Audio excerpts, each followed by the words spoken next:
She took a Tylenol for a headache, and within minutes, she was dead. Then, another victim. And another. 7 people, perfectly healthy, all dead within days. All from the same thing, Tylenol. But the pills weren't effective. They were poisoned.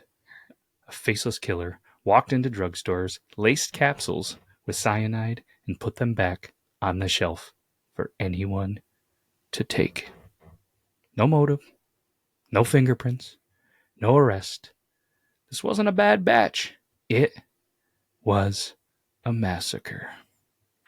This is the story of the Tylenol murders, the most terrifying, unsolved crime you've probably never heard about. How about that, Meg? Huh. That's kind of scary. You think? And this is probably, the second, maybe third cyanide poisoning ones? Mm-hmm. Don't get any ideas. Because we know cyanide from our past doesn't have a taste or a smell. Could you imagine, though? Just going in. Have you ever heard of this one? No, I haven't. Oh, me neither. We're going to kind of learn together, obviously, a little bit of some research on my end, so I do know a little things. But the voice you're hearing, obviously, it's me. It's Matt. Sometimes I go by Beard Laws, and joining me, as always, is the beautiful Dun Queen, Meg. Hey. We got a little bit of wind. We got a little bit of some sun. Warm weather. It's funny because what's the temperature today, roughly? Without the wind. Maybe 60. And that is warm to us. Because I think if you were looking or listening last week, we were pretty chilly and we were bracing for a storm. And you know what? I think it's become a thing for whatever reason. Whenever we decide that we're going to record a Your Town, there's a thunder and lightning storm. And boy, did we get one last night.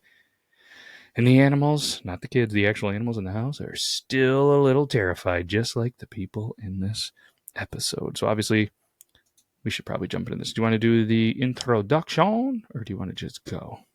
Do the intro. All right. When should we do it? And it's 57. Oh, 57. Heat wave. Happy spring break, by the way. I need it. Yes, you do. All right. When should we do the intro? Now.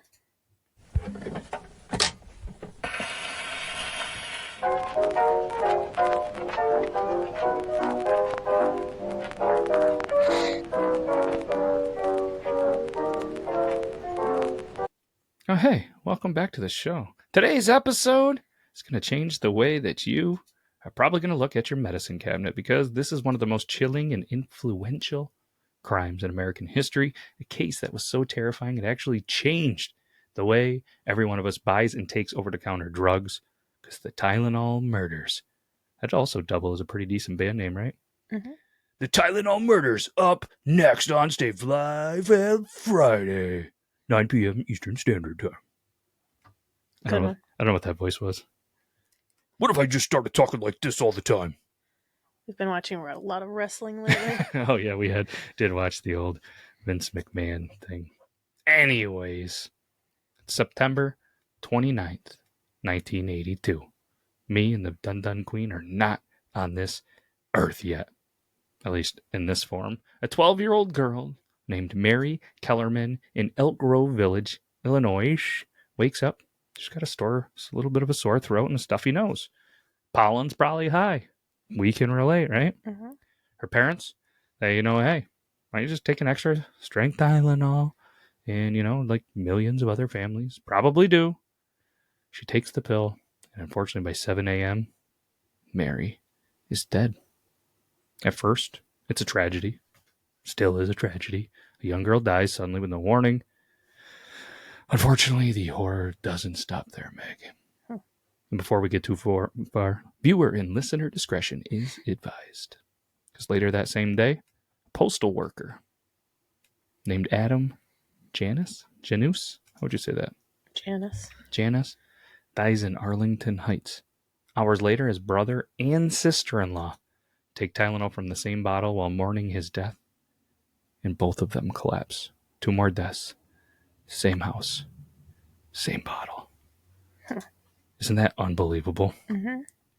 That poor family, all the poor families. I mean, any of the time we're doing a tragedy and a true crime case, it's just unfathomable what happens and what these families have to go through. But then paramedics, investigators, they realize something's wrong and fast. Because within 48 hours, a total of 7 people in the Chicago area are dead. All had taken Tylenol Extra-Strength capsules. Authorities, they test the pills and find they've been laced with potassium cyanide, a fast-acting lethal poison that can kill in just minutes. Police, FBI, they begin a desperate race against time. They go public with warnings. Helicopters are flying over pharmacies and using megaphones. TV anchors are holding up bottles of Tylenol and tell viewers, do not take it. Throw it away. Unbelievable. That's No, scary. isn't it? Know who's loving it, though? Advil.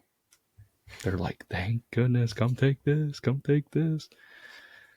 This wasn't just a murder case. It was a public health nightmare. And you have to imagine, it's 1982. You're not just getting on Facebook and seeing that your friend, your cousin, your uncle, your father, your mother, your grandma, all sharing this to their, their stories and their feeds. This is 1982. For live TV, you got to hope that they're all on the channel. I mean, yeah, I guess they're doing the right thing. They're in helicopters saying, don't take it. What a weird thing. Could you imagine living through that? Good old... Very strange.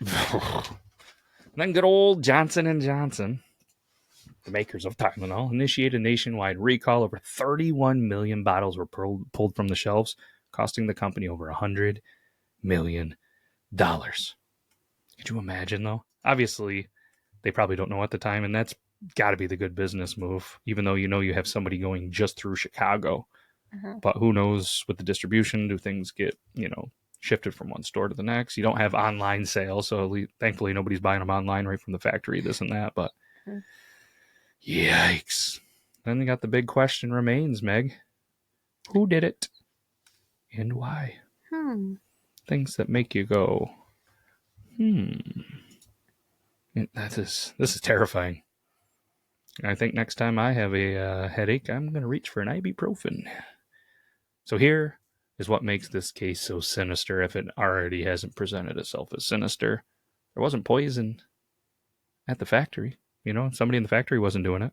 Investigators believe the killer bought bottles off store shelves, took them home, opened the capsules, inserted cyanide powder, then placed the tampered bottles back on the shelves in various stores around Chicago. Isn't that scary? I mean, what's the first thing? You're an investigator, right? I mean, obviously you're getting the information out to the public, but I have to imagine a lot of these places, a lot of these pharmacies probably don't even have cameras yet in 82, right? Probably not. So, I mean, you're at that point, if you don't have cameras, you're going to be like, all right, pharmacies, we're going to need a list of receipts, and it's probably cash, probably not a lot of credit cards. So it's like, do you remember anybody that bought Tylenol? And who's going to remember selling extra-strength Tylenol to people? Sold all the time. This wasn't random contamination. It was premeditated murder, executed with horrifying precision. Mag, no fingerprints. No cameras in most of the stores like we assumed. No obvious connection between the victims. This person weaponized trust, because who would ever expect danger inside a sealed bottle of painkillers? Tylenol, for that matter. I mean, a lot of painkillers that you take recreational are sealed bottles of danger, but that's a whole different topic. But no one saw anything, and no one came forward. But we wouldn't be talking about it potentially unless there was a little bit of a break in the case, Meg. There was a man named James W. Lewis. Sends a letter to Johnson & Johnson demanding $1 million to stop the killings. So the FBI, they do FBI stuff, and they track him down to New York City. They arrest him, but not for murders, just the extortion attempt. Obviously, at that point, they don't have enough evidence. No, probably, admitting to the murder, so they get him for what they can. Guess what, Meg? It gets a little bit more strange, because Lewis was incredibly detailed in his letter. He knew things that made investigators suspect he might be the killer. But it's 1982. Technology's not great. They could never prove it. That's a common theme in these, right? Yeah. It's even crazier because he had a criminal record, he had a history of fraud, and he had a big old chip on his shoulder. Mm-hmm. But no direct link to tampered Tylenol bottles. Wonder what the chip on the shoulder was and why he went Tylenol of all things. Don't know. He ended up serving 13 years for extortion, and to this day, he denies being the killer. He was released in 1995. He's still alive, Meg, and he's still free. Thankfully, though, even if he did get out, there happened to be no other Tylenol cyanide poisonings that I have heard of, and not that I'm the one that hears of all the things, but if you're wondering why every bottle of over-the-counter medicine now has tamper-proof seals, foil liners, and plastic shrink bands, this is exactly why. The Tylenol murders changed the pharmaceutical world forever because Congress passed the Federal Anti-Tampering Act in 1983. Johnson & Johnson pioneered tamper-evident packaging, and to their credit, handled the crisis in a way that later became a case study in corporate crisis management. Well, that's good. Yeah. You know, it's not every case and every story that we do where something bad actually has something good come from it. Mm-hmm. Obviously, the death of 7 people is terrible and is a tragedy, but and the scars, they remain. A simple act of taking a pill became a potential death sentence. And yet, the killer was technically never caught, never charged. 7 people, I was going to say 7 different families, but 4 to 5 different families, and a nation changed. And the most chilling part, Meg, technically, it could still happen again. Mm-hmm. What do you think? Was it James Lewis after all? I don't think so. No? Not to just disagree with you to disagree with you, but I think it was.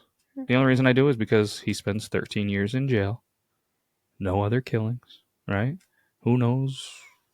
Maybe he did become, maybe the chip on his shoulder left when he did 13 years and was like, ain't doing that again.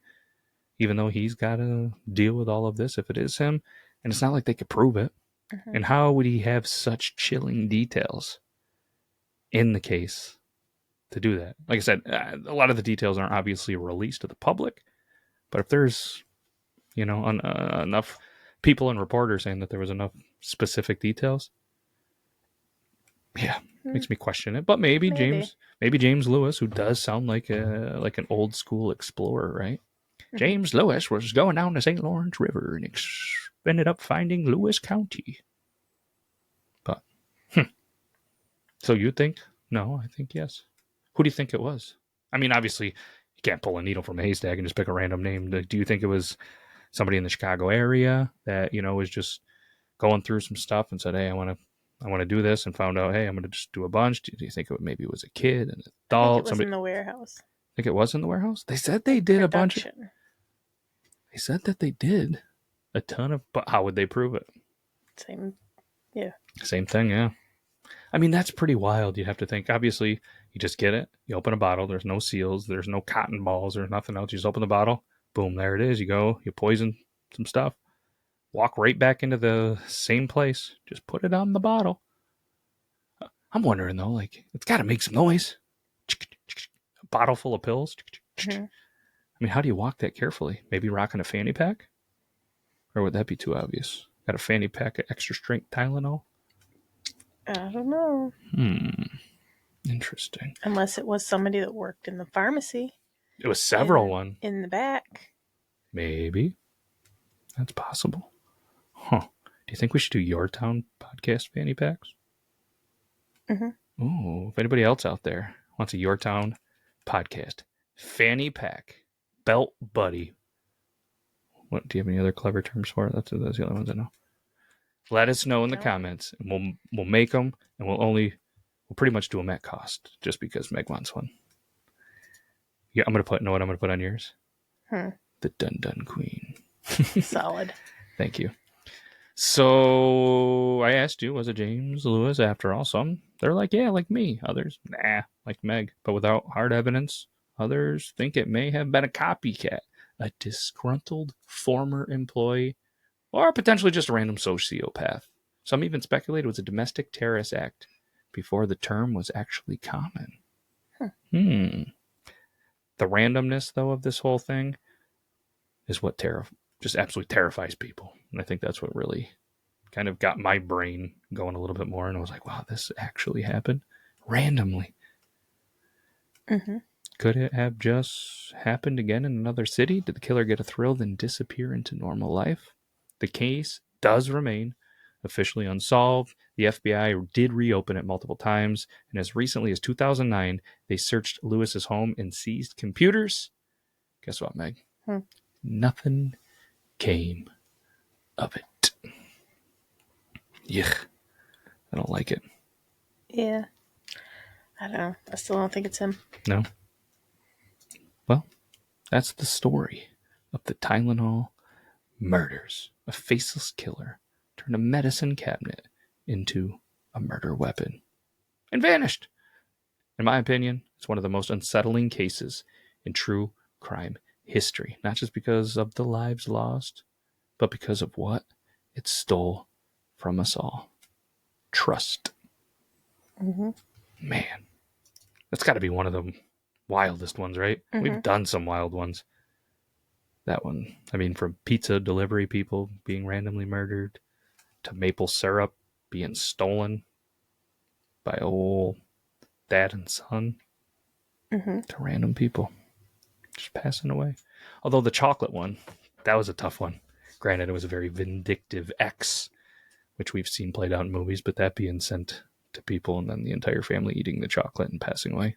Right. That's a toughie too. But this one, just random. Unbelievable. But that's all I got. Thanks for listening, everybody.